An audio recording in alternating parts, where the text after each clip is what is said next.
Əl-Mulk, Mülk surəsi. Mərhəmətli və rəhimli Allahın adı ilə. Mülk əlində olan nə qədər xeyirxahtır. O, hər şeyə qadirdir.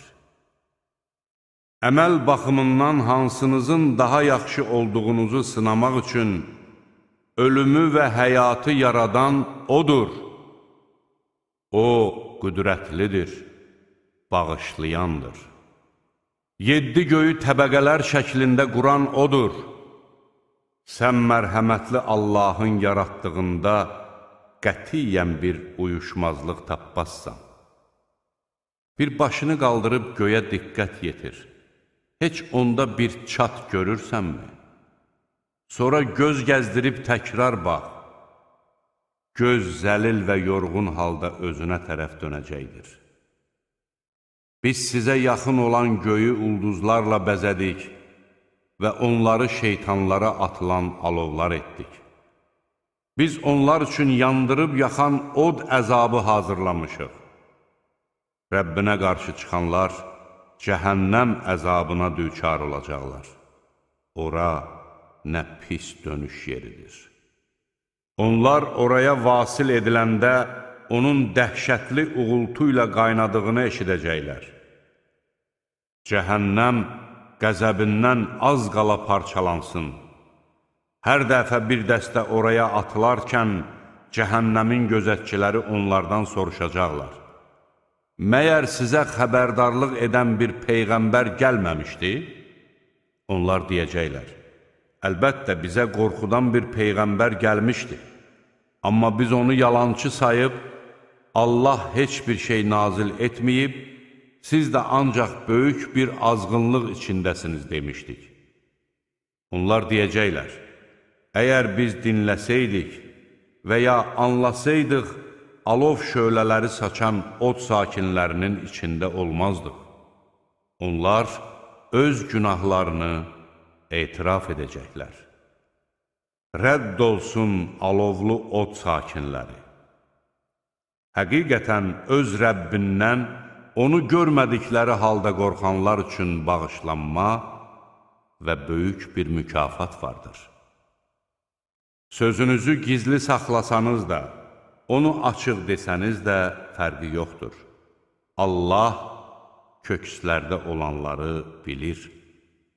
Yaradan Allah lətif və hər şeydən xəbərdar olduğu halda ola bilərmi ki, o gizlində və aşkarda olanları bilməsin? Yeri sizin ixtiyarınıza verən O'dur. Onun hər tərəfində gəzin və Allahın ruzisindən yeyin. Qayıdış da O'nadır. Göydə olanın sizi yerə batırmayacağına əminsinizmi? O zaman yer hərəkətə gəlib titriyəcəkdir. Ya da ki, göydə olanın üstünüzə daşlar yağdırmayacağına əminsinizmi? Siz mənim xəbərdarlığımın necə nəticələr verdiyini biləcəksiniz. Müşriklərdən əvvəlkilər də bunu yalançı hesab etmişdilər. Görəydim mənim onları həlak etməyim necə oldu? Məyər onlar başları üzərində dəstə-dəstə pərvazlanıb uçan, hərdən də qanadlarını yığan quşları görmürlərmi? Onları havada ancaq mərhəmətli Allah saxlayır. Şübhəsiz ki, O hər şeyi görür. Ya da mərhəmətli Allahdan başqa sizə kömək edə biləcək qoşununuz varmı? Kafirlər ancaq aldanmaqdadılar.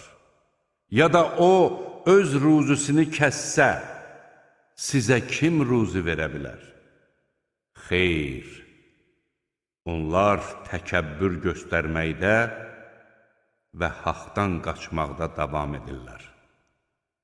Elə isə üzü üstə sürünərək gedən daha doğru yoldadır, yoxsa düz yolda özü şax gedən? De ki, sizi yaradan, sizə qulaq, göz və ürək verən O'dur. Necə də az şükr edirsiniz. De ki, sizi yer üzünə yayan da odur. Siz onun hüzuruna toplanılacaqsınız. Onlar deyirlər, əgər doğru deyirsinizsə, bu vəd nə vaxt olacaq? De ki, buna aid bilgi yalnız Allah yanındadır. Mən isə ancaq xəbərdar və bəyan edənəm. Kafirlər əzabın yaxın olduğunu gördükdə, üzləri eybəcər görkəm alacaq və onlara, sizin durmadan istədiyiniz əzab bax budur deyiləcəkdir. De ki, deyin görüm, əgər Allah məni və mənimlə birlikdə olanları məhv edərsə və ya bizə mərhəmət göstərərsə, bəs siz kafirləri ağrılı-acılı əzabdan kim qurtara bilər? De ki, o mərhəmətli Allahdır. Biz ona iman gətirib, ona təvəkkül etmişik. Kimin tam azğınlıq içində olduğunu tezliklə biləcəksiniz. De ki, deyin görüm, əgər suyunuz yerin dibinə çöksə, Allahdan başqa kim sizə axar su gətirə bilər?